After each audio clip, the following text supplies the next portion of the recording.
Praise the Lord.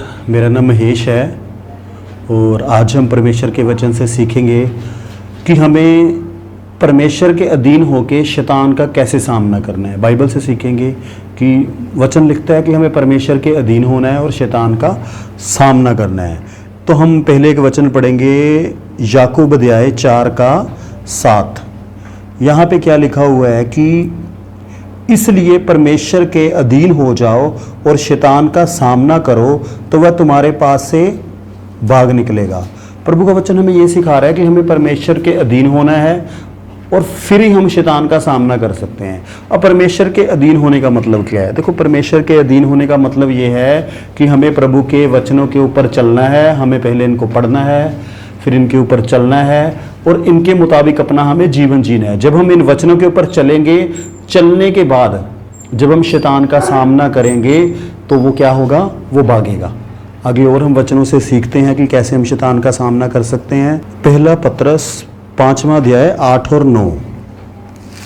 इसमें क्या लिखा हो? पहला पत्रस 5:8 और 9। इसमें लिखा हुआ है जी, सचेत हो और जागते रहो क्योंकि तुम्हारा विरोधी शैतान गर्जने वाले सिंह के समान इस खोज में रहता है कि किसको फाड़ खाए। विश्वास में दृढ़ होकर और ये जानकर कि उसका सामना करो कि तुम्हारे भाई जो संसार में है ऐसे ही दुख सह रहे हैं। एक हम और लाइन पढ़ेंगे, 7 वाली भी। अपनी सारी चिंता उसी पर डाल दो क्योंकि उसको तुम्हारा ध्यान है। 5:7 में क्या लिखा कि हमें अपनी सारी चिंता किसको देनी है? परमेश्वर को देनी है। हमें अपना बोझ, अपनी चिंता, अपने आने वाले समय की चिंता, अपने हालातों की, सब चीज़ों की हमें चिंता नहीं करनी, प्रभु को देनी है। वहाँ पे लिखा है कि उस प्रभु को हमारा ध्यान है। देखो, परमेश्वर ना 24 घंटे हमें देखता है। वो अपने बच्चों को 24 घंटे देखता है कि वो हमारी टेक केयर करता है, हमें सुरक्षा प्रदान करता है, हमारी सारी ज़रूरतों को पूरा करेगा। हमारी जिम्मेवारी ये है कि हमें उसके वचनों के ऊपर चलना है और शैतान का सामना करना है। यहाँ लिखा है, सचेत हो और जागते रहो क्योंकि तुम्हारा विरोधी शैतान गर्जने वाले सिंह के समान इस खोज में रहता है कि किसको फाड़ खाए। शैतान का मकसद क्या है? कि हमारा नुकसान करना, हमारा नाश करना। बाइबल कह रही है ना कि वो खोज में है। पहली बात क्या है? वो हमारा विरोधी है। हमें सचेत होना है, जागते रहना है। सचेत होना मतलब क्या करना है? हमें अलर्ट रहना है कि हमें वचन नहीं तोड़ना। जब आप वचन तोड़ दोगे ना तो शैतान आपके जीवन में काम कर जाएगा। अगर आप वचन नहीं तोड़ोगे, मैंने बहुत सारे लोगों को देखा है जिन्होंने वचन तोड़ा, शैतान ने उनके जीवन में काम कर दिया और उनका नुकसान हो गया। जब नुकसान हो गया फिर दोष वो प्रभु के ऊपर लगाते हैं क्योंकि उनको वचनों का ज्ञान नहीं है। वो ये भूल जाते हैं कि हमारा दुश्मन शैतान है, परमेश्वर हमारा दुश्मन नहीं है। परमेश्वर हमें दंड नहीं देता, ना वो देना चाहता है। इंसान अपनी ही गलती के कारण वो वचन तोड़ता है, उसका नुकसान हो जाता है और वो भूल जाता है कि शैतान हमारा विरोधी है। जब हम वचन तोड़ेंगे वो हमारा नुकसान करेगा। तो हमें वचन के ऊपर चलना है, प्रार्थना में लगे रहना है। प्रभु से मदद मांग रही है कि हम वचनों के ऊपर चल सकें और फिर हमें क्या करना है? शैतान का हमें सामना करना है। और इस बात को हमें ध्यान में रखना है कि विश्वास में दृढ़ होकर और ये जानकर उसका सामना करो कि तुम्हारे भाई जो संसार में ऐसे ही दुख सह रहे हैं। मतलब ऐसा नहीं है कि शैतान आपको ही परेशान कर रहा है। जो बंदा प्रभु के ऊपर विश्वास करता है उन सबके ऊपर शैतान अटैक करता है। वो सबको प्रॉब्लम देना चाहता है, सबको दुख तकलीफें लेके आना चाहता है। मेरा मानना ये है कि जितना हम वचन के ऊपर चलेंगे, जितना वचन हमारे जीवन में रहेगा, शैतान को हमारे जीवन में आने के लिए एंट्री नहीं मिलेगी। उसका मुश्किल हो जाएगा आपके जीवन में नुकसान पहुंचाना। एक आपको छोटी सी उदाहरण देता हूं। जैसे मान लो आपने पैसे का लेन देन नहीं किसी से किया, आपने ऐसी आदत बना ली ना किसी को उधार देना है ना किसी से उधार लेना है, तो इससे क्या हो गया? आप बच जाओगे, लड़ाई झगड़े में नहीं पड़ोगे। हाँ, अगर आपने हेल्प कर दो, इस प्रभु ने भी कहा है कि तुम किसी को उधार दो लेकिन उससे इच्छा ना रखो कि ये वापस मिल जाएगा तो भी ठीक है, नहीं मिलेगा तो भी ठीक है, कोई दिक्कत नहीं है। हमें लड़ाई झगड़ा नहीं करना। अगर हम इस वचन को अपने जीवन में लागू करेंगे तो हम बच जाएंगे, लड़ाई झगड़े से बच जाएंगे, शैतान भी हमारे जीवन में एंटर नहीं कर पाएगा। लेकिन मैं तो ये कहता हूँ, अगर हेल्प करने की हिम्मत है तो कर दो, नहीं है तो मत करो। यानी हमें वचन के ऊपर चलना है, पैसों के लेन देन से बचना है। ऐसी बहुत सारी चीज़ें हैं कि जो हमें वचन बोलता है कि हमें वचन के ही अधीन रहना है। जैसे वचन कहता है कि व्यभिचार वाला पाप मत करो, आप उससे बचे रहो, शैतान आपके जीवन में काम ही नहीं करेगा। बाइबल कहती झूठ मत बोलो, आप झूठ मत बोलो।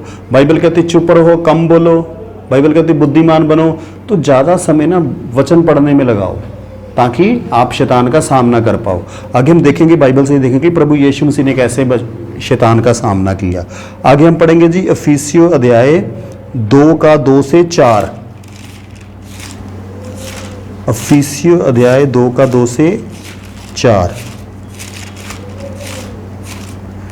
इसमें क्या लिखा है, देखो शैतान किन के जीवन में काम करता है, हम वो देखते हैं। जिनमें तुम पहले इस संसार की रीति पर और आकाश के अधिकार के हाकिम अर्थात उस आत्मा के अनुसार चलते थे जो अब भी आज्ञा ना मानने वालों में कार्य करता है। मतलब जब हम प्रभु यीशु मसीह को नहीं जानते थे तो हमारे जीवन के ऊपर अधिकार किसका था, कंट्रोल किसका था, शैतान का था। वो हमें जैसे चलाता था हम वैसे ही चलते रहते थे।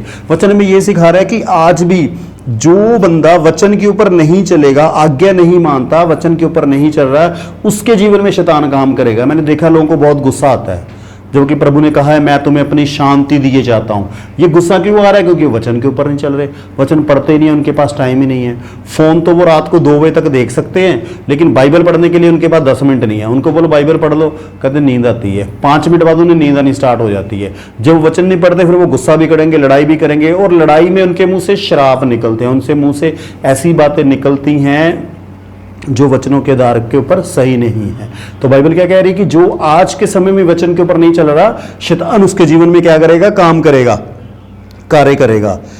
इनमें हम भी सब के सब पहले अपने शरीर की लालसाओं में दिन बिताते थे और शरीर और मन की इच्छाओं को पूरी करते थे और अन्य लोगों के समान स्वभाव ही से क्रोध की संतान थे। तो वचन क्या सिखा रहा है कि पहले हम क्या करते थे, शरीर की इच्छाओं को हम पूरा करना चाहते थे।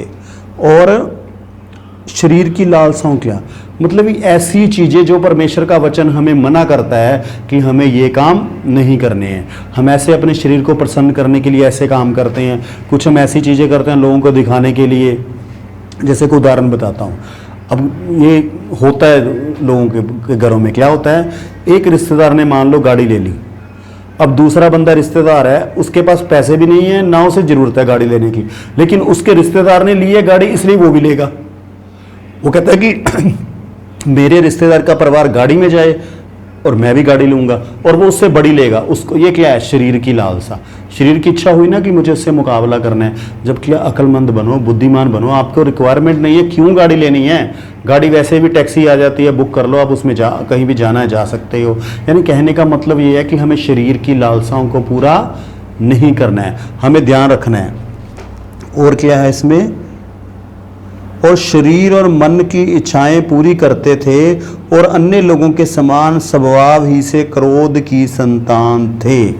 मतलब जब हम शरीर की लालसाएं पूरी करते थे, इच्छाएं, मन और शरीर की इच्छाएं पूरी करते थे, तो हम किसकी संतान थे, क्रोध की संतान थे। और क्रोध की संतान किसको दर्शाता है जी, परमेश्वर को नहीं, क्योंकि ये दुष्ट आत्माओं को के है, गुस्सा, वैर, विरोध, ये शैतान के अंदर ये सारी चीज़ें हैं। मतलब कि हम शैतान की कंट्रोल में थे, हम उसकी संतान बने हुए थे कि हम परमेश्वर का हमारे ऊपर क्रोध ही था जब हम वचनों के ऊपर नहीं चलते थे। उसके बाद क्या लिखा है, परंतु परमेश्वर ने जो दया का धनी है अपने उस बड़े प्रेम के कारण जिससे उसने हमसे प्रेम किया है। परमेश्वर ने क्या किया है, अपनी दया दिखाई, उसने हमारे पापों को क्षमा किया और हमें प्रेम किया। और अपने प्रेम के कारण, क्योंकि परमेश्वर हमसे प्रेम करता था, उसने हमारे पापों को क्षमा किया और हमें अपना पवित्र आत्मा दिया ताकि हम परमेश्वर के वचनों के ऊपर चल सकें।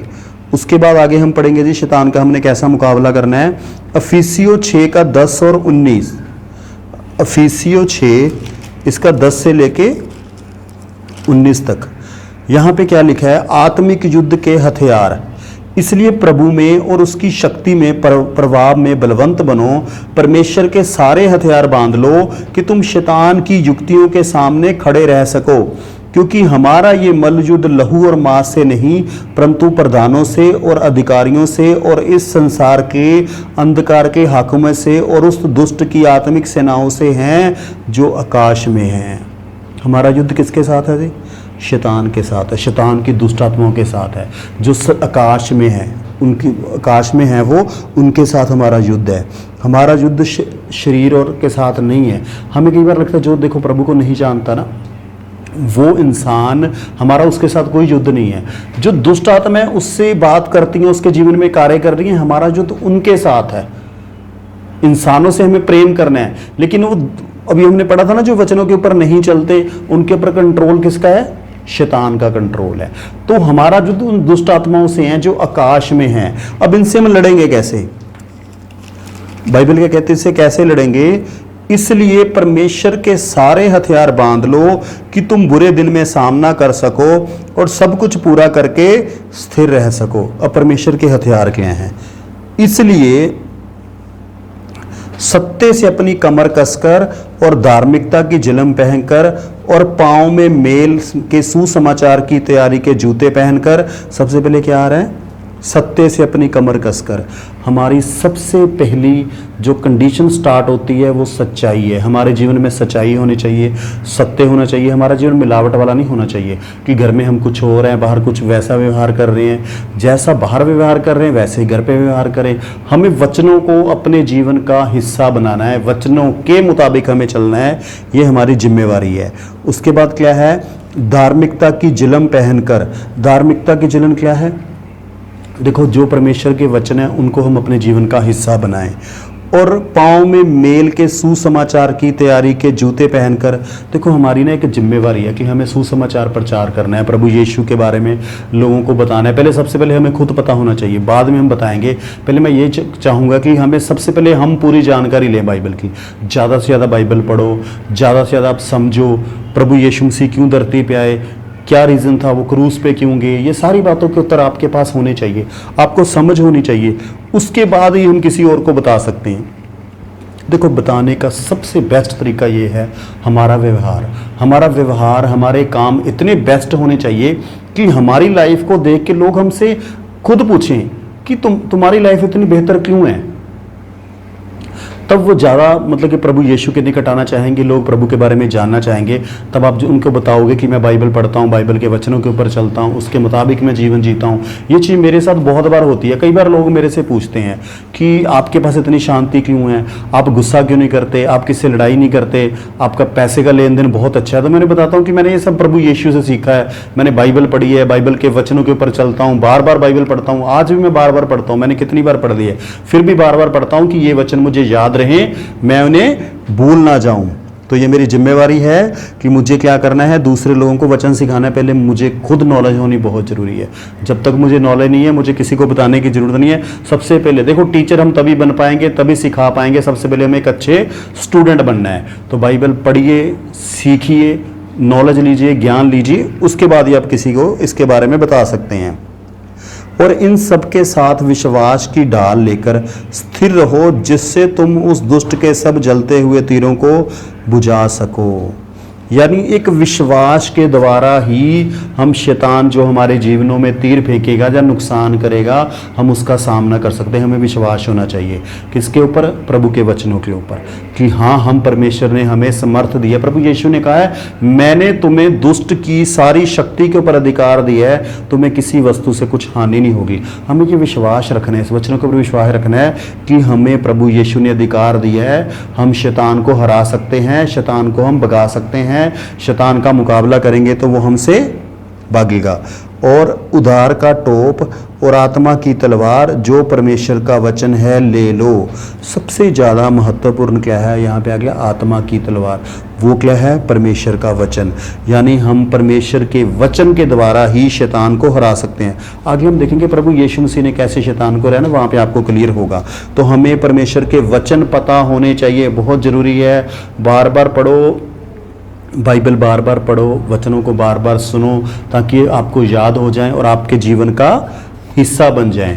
ये हमारी जिम्मेवारी है। और आगे लिखा है, हर समय और हर प्रकार से आत्मा में प्रार्थना और विनती करते रहो और इसीलिए जागते रहो कि सब पवित्र लोगों के लिए लगातार विनती किया करो। यहाँ पे दो जिम्मेवारी है हमारी। एक तो हमें हर समय का मतलब किसी भी टाइम आप परमेश्वर का धन्यवाद कर सकते हो। हर समय आप परमेश्वर का धन्यवाद करते हो। जब आपको मतलब कि प्रभु को आप धन्यवाद करते रहो, दिन रात उसका धन्यवाद करते रहो, काम करते हो तब भी हम उसका मन में धन्यवाद कर सकते हैं। उसके बाद एक हमारी जिम्मेवारी है कि जितने भी प्रभु के सेवक हैं, पवित्र लोग हैं, हमने उनके लिए भी प्रार्थना करनी है कि प्रभु आप इन्हें समर्थ दे, प्रभु इनको वचनों के सिखाने की समझ दे, प्रभु इनको वचन पढ़ने की समझ दे, ये वचन के ऊपर चल सके प्रभु, ये लोगों को अपनी बात आपके वचन अच्छी तरह से समझा सकें, इसके लिए आपको प्रार्थना करनी है। प्रभु के सेवकों के लिए स्पेशल प्रार्थना करो आप कि प्रभु जो आपके सच्चे सेवक है, जो आपकी ओर से हैं, उनके ऊपर आप दया करो, आप उन्हें सुरक्षा दो, उन्हें बुद्धि दो, वचनों को पढ़ने समझने और उसके ऊपर चलने की ताकत दो और सिखाने में भी उनकी मदद करो। तो आप जब प्रार्थना करेंगे तो परमेश्वर उनके जीवन में काम करेंगे। तो हर विश्वासी की ये जिम्मेवारी है कि उसने अपने सेवकों के लिए, प्रभु के सेवकों के लिए, सभी प्रभु के सेवकों के लिए आप प्रार्थना करो ताकि वो बेहतर तरीके से प्रभु का वचन सिखा सके। यहाँ पे लिखा देखो, पौलुस भी कह रहा है, और मेरे लिए भी कि मुझे बोलने के समय ऐसा प्रबल वचन दिया जाए कि मैं साहस के साथ सुसमाचार का भेद बता सकूं। पौलुस कह रहा है कि मेरे लिए भी तुम प्रार्थना करो ताकि मैं क्या करूं, साहस के साथ, कि परमेश्वर मुझे ऐसा प्रबल वचन दे कि मैं कॉन्फिडेंस के साथ उसको दूसरे लोगों को बता पाऊं। तो आप मेरे लिए भी जरूर प्रार्थना करें कि प्रभु मेरी हेल्प करे वचनों को पढ़ने समझने और अच्छी तरह से मैं दूसरों को सिखा सकूं। परमेश्वर मेरे ऊपर गहरे गहरे भेद प्रकट करे। आप जरूर मेरा नाम लिख के डेली आप मेरे लिए प्रार्थना करें। उसके बाद हम आगे पढ़ेंगे जी लूका 10 का 17 से 20। इसमें क्या लिखा हुआ है, लूका अध्याय 10 का 17 से 20 तक। इसमें लिखा हुआ है, प्रभु यीशु ने कहा, वे 70 आनंद करते हुए लौटे और कहने लगे, हे प्रभु तेरे नाम से दुष्ट आत्मा भी हमारे वश में है। उसने उनसे कहा, मैं शैतान को बिजली के समान स्वर्ग से गिरा हुआ देख रहा था। देखो मैंने तुम्हें सांपों और बिच्छुओं को रौंदने का और शत्रु की सारी समर्थ पर अधिकार दिया है, और किसी वस्तु से तुम्हें कुछ हानि ना होगी।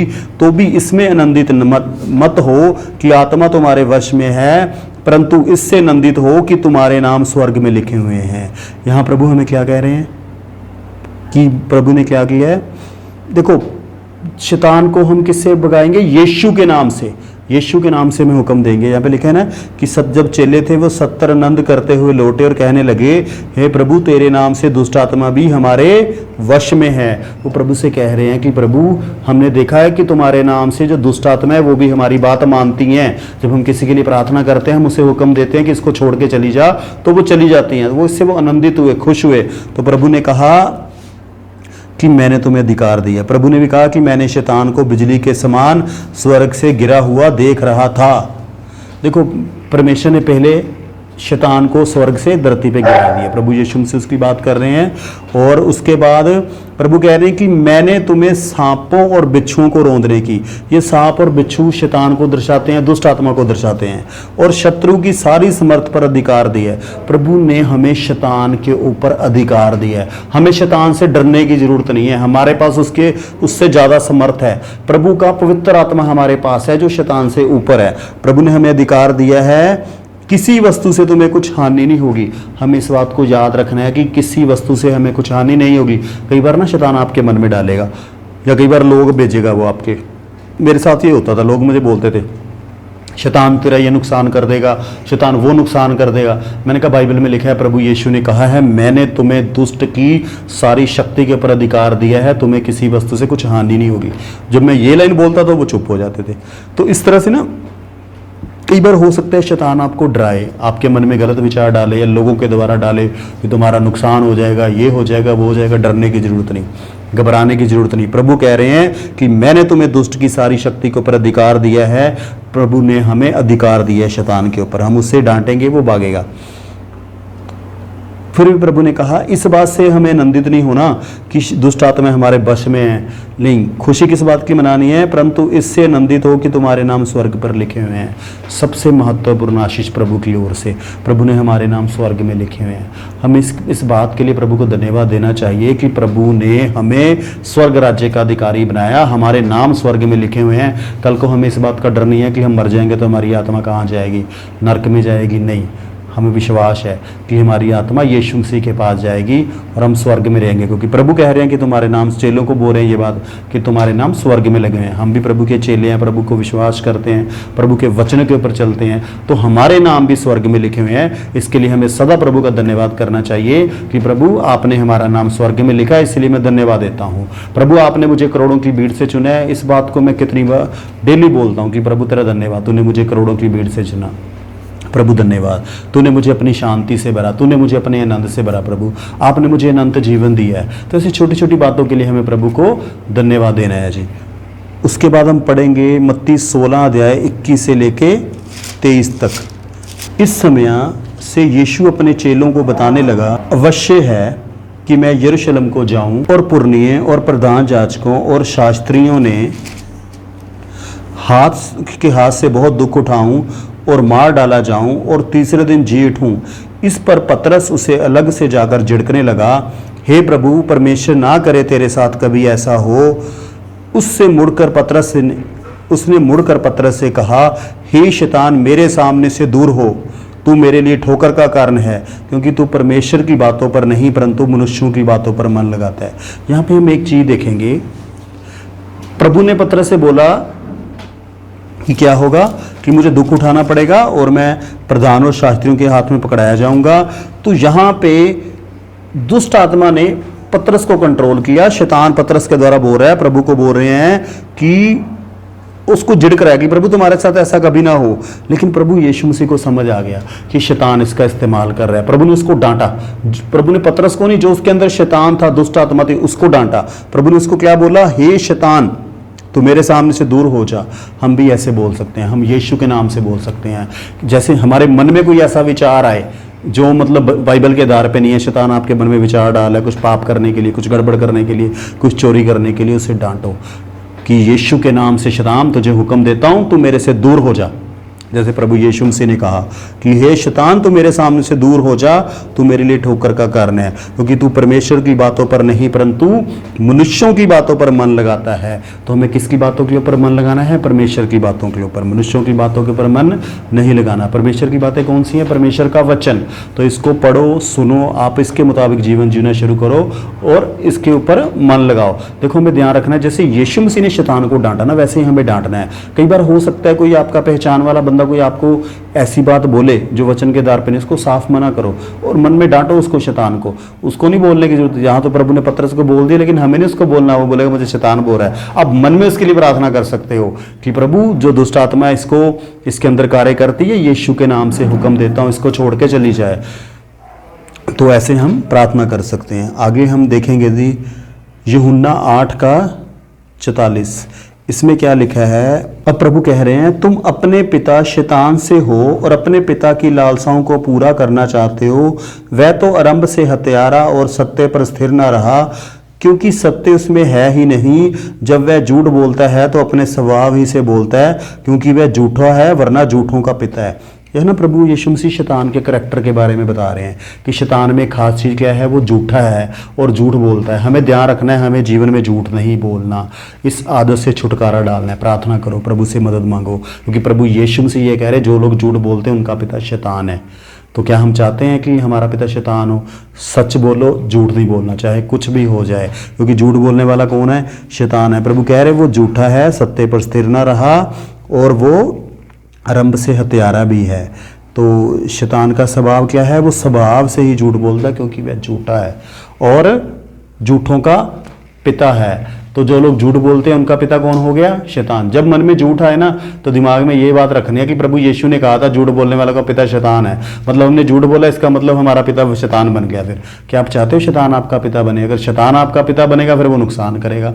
तो हमें झूठ बोलने से बचना है। मैंने देखा है कई लोगों ने ना झूठ बोला जीवन में, उनकी सारी ब्लेसिंग खत्म हो गई। जब उन्होंने झूठ बोला ना, वो उनका जीवन धीरे धीरे करते करते करते शैतान ने ऐसा कंट्रोल किया, उसको फंसा दिया और उसके बाद उसका जीवन ही खत्म हो गया। आज उनके मन में कई बार जीवन में लगता है कि बस सब कुछ खत्म हो गया, कुछ है ही नहीं है, बस खत्म हो गया, अब जीवन ही लगता खत्म है, कुछ नहीं है, ग्रोथ नहीं है कोई जीवन में। रीज़न झूठ। मैंने देखा है कि उन्होंने झूठ बोला, एक झूठ बोला, एक झूठ की वजह से सारा जीवन खराब हो गया। तो हमें ध्यान रखना है, जब हम झूठ बोलते हैं तो हमारे ऊपर शैतान का कंट्रोल आता है, शैतान हमारी आशीष चुरा के ले जाता है। प्रभु यीशु ने भी कहा है कि चोर आता है चोरी करने के लिए, नाश करने के लिए, घात करने के लिए, लेकिन मैं इसलिए आया हूं ताकि तुम्हें जीवन मिले और बहुतायत का जीवन मिले। ये प्रभु यीशु मसीह का वादा है। तो हमने ध्यान रखना है कि हमारे जीवन में झूठ नहीं होना चाहिए, हमें झूठ बोलने से बचना है ताकि हमारी ब्लेसिंग हमारे जीवन से चली ना जाए। इस बात का हमें ध्यान रखना है। उसके बाद हम पढ़ेंगे जी एक दूसरा करंथियों 11 अध्याय 13 से लेके 15 तक। क्योंकि ऐसे लोग झूठे प्रेरित और छल से काम करने वाले हैं और मसीह के प्रेरितों का रूप धरने वाले हैं। ये कुछ अचंभे की बात नहीं, क्योंकि शैतान आप भी ज्योति में स्वर्गदूत का रूप धारण करता है। देखो, शैतान भी एक स्वर्गदूत का ज्योति में स्वर्गदूत रूप धारण कर सकता है। इसलिए यदि उसके सेवक भी धर्म के सेवकों का सा रूप धर लें तो कोई बड़ी बात नहीं, परंतु उनका अंत उनके कामों के अनुसार होगा। यहाँ पे ना वचन हमें ये सिखाता है, देखो शैतान भी प्रभु मतलब के सेवक के रूप में कार्य कर सकता है, लेकिन हमें ध्यान रखना है जो प्रभु का सेवक है ना, उसके अंदर अगर वचनों के ऊपर नहीं चलता, झूठ बोलता है, जब वचन तोड़ता है, तो हमें समझ जाना चाहिए कि वो प्रभु की ओर से नहीं है। किसकी ओर से है? शैतान की ओर से है। क्योंकि बाइबल कह रही है कि ये कुछ अचंभे की बात नहीं, क्योंकि शैतान आप भी ज्योति में स्वर्गदूत का रूप धारण करता है। इसलिए यदि उसके सेवक भी धर्म के सेवकों का सा रूप धारें तो कोई बड़ी बात नहीं, परंतु उनका अंत उनके कार्य के अनुसार होगा। जो कोई भी प्रभु का सेवक वचन के आधार पे ऊपर नहीं, अगर वो झूठ बोलता है, फिर शैतान का कंट्रोल आ जाता है। जब शैतान का कंट्रोल आता है, फिर शैतान उसका इस्तेमाल करता है। फिर वो एक गलत काम करवाएगा, दूसरा करवाएगा, तीसरा करवाएगा, धीरे धीरे उनको आदत पड़ जाएगी। फिर वो वचन के ऊपर नहीं, गलत काम ही करते जाएंगे और फिर शैतान का उनके जीवन में कंट्रोल आ जाएगा। मैंने ऐसे लोगों को देखा है जिन्होंने एक बार शैतान को मौका दिया, वो ऐसे जाल में फंसे, अब वो सिर्फ उल्टे सीधे काम ही करते रहते हैं। जो वचन मना करते हैं ये काम नहीं करने, वो सारे काम करते हैं। क्यों? क्योंकि उन्होंने शैतान के लिए द्वार खोल दिया, एक छोटा सा रास्ता खोला और शैतान ने उनके जीवनों में कंट्रोल कर दिया। जैसे आदम और हवा ने पाप किया था, शैतान की बात मानी, वो फल खा लिया, तो उसके लिए शैतान के लिए द्वार खुल गया। बाद में शैतान ने उसको कंट्रोल किया और सारी मुसीबतें, प्रॉब्लम शैतान की वजह से आई। तो हमें ध्यान रखना है कि अगर कोई सेवक है जो वचन के आधार के ऊपर नहीं चल रहा है, तो हमें समझना चाहिए जी प्रभु की ओर से नहीं है, ये दुष्ट की ओर से है। ये दुष्ट की इच्छाओं को पूरा करना चाहता है। इसके पिता प्रभु यीशु मसीह नहीं, शैतान है। क्योंकि प्रभु ने कहा था झूठों का पिता शैतान है। जो सेवक झूठ बोलता है ना, उससे बच के रहना है जी, उससे तो दूर हो जाओ। झूठ बोलने वाला प्रभु की ओर से नहीं है। प्रभु का सेवक वही है जो सच बोलने वाला हो, जो वचन पे चलने वाला हो और सच्चाई पे चलने वाला हो। एक वचन हम और पढ़ेंगे फिर हम खत्म करेंगे। कुलुस्सियों 2 अध्याय 14 और 15। कुलुस्सियों 2 अध्याय 14 और 15, इसमें क्या लिखा हुआ है? और विधियों का वह लेख जो हमारे नाम पर और हमारे विरोध में था, मिटा डाला और उसे क्रूस पर कीलों से जड़कर सामने से हटा दिया। और उसने प्रधानताओं और अधिकारों को ऊपर से उतारकर उनका खुल्लम खुल्ला तमाशा बनाया और क्रूस के द्वारा उन पर जय जयकार की दवन सुनाई। मतलब जो प्रभु यीशु मसीह क्रूस पे गए थे ना, वो हमारे पापों के लिए गए थे। जो हमारे पापों के लिए कीमत चुकानी थी ना, वो यीशु मसीह ने चुकाई। यहाँ पे लिखा है ना, विधियों का वह लेख जो हमारे नाम पर और हमारे विरोध में था, मिटा डाला और क्रूस पर कीलों से जड़कर सामने से हटा दिया। मतलब जो दंड हमें सहना था वो प्रभु यीशु मसीह ने सह लिया, और उनके दंड सहने की वजह से हमारे पापों की क्षमा हुई है। हम जब हमने पापों की माफी मांगी तो प्रभु के पास हमारे पापों को क्षमा करने का अधिकार है। और जो शैतान का अधिकार था, जो आदम और हवा ने पाप किया था, उसकी वजह से जो शैतान का हमारे जीवनों में अधिकार आया था, उनकी दुष्ट आत्माओं का अधिकार आया था, वचन कह रहा है कि और उसने प्रधानताओं को और अधिकारियों को ऊपर से उठाकर उनका खुल्लम खुल्ला तमाशा बनाया और क्रूस के द्वारा उन पर जय जयकार की दविन सुनाई। मतलब कि प्रभु यीशु मसीह ने क्या किया? शैतान आगे क्या था? शैतान ने पाप में फंसाया, बंदे को मृत्यु हो गई, कोई जीवित नहीं हुआ। बंदा पाप करता था, मर जाता था, मृत्यु हो जाती थी, बात खत्म। लेकिन जब एक यीशु मसीह है जिन्होंने धरती के ऊपर कोई पाप नहीं किया, शैतान की बात नहीं मानी, एक पवित्रता का जीवन जिया, वचन के आधार पे चले और हमारे पापों के लिए लहू बहाया, जब वो दफनाए गए, वो तीसरे दिन मुर्दों में से जिंदा हो गए और उन्होंने मृत्यु को हरा दिया। तो इसके लिए प्रभु का धन्यवाद हो। आपने इस वचन को सुना, प्रभु आपको बहुत आशीष दे।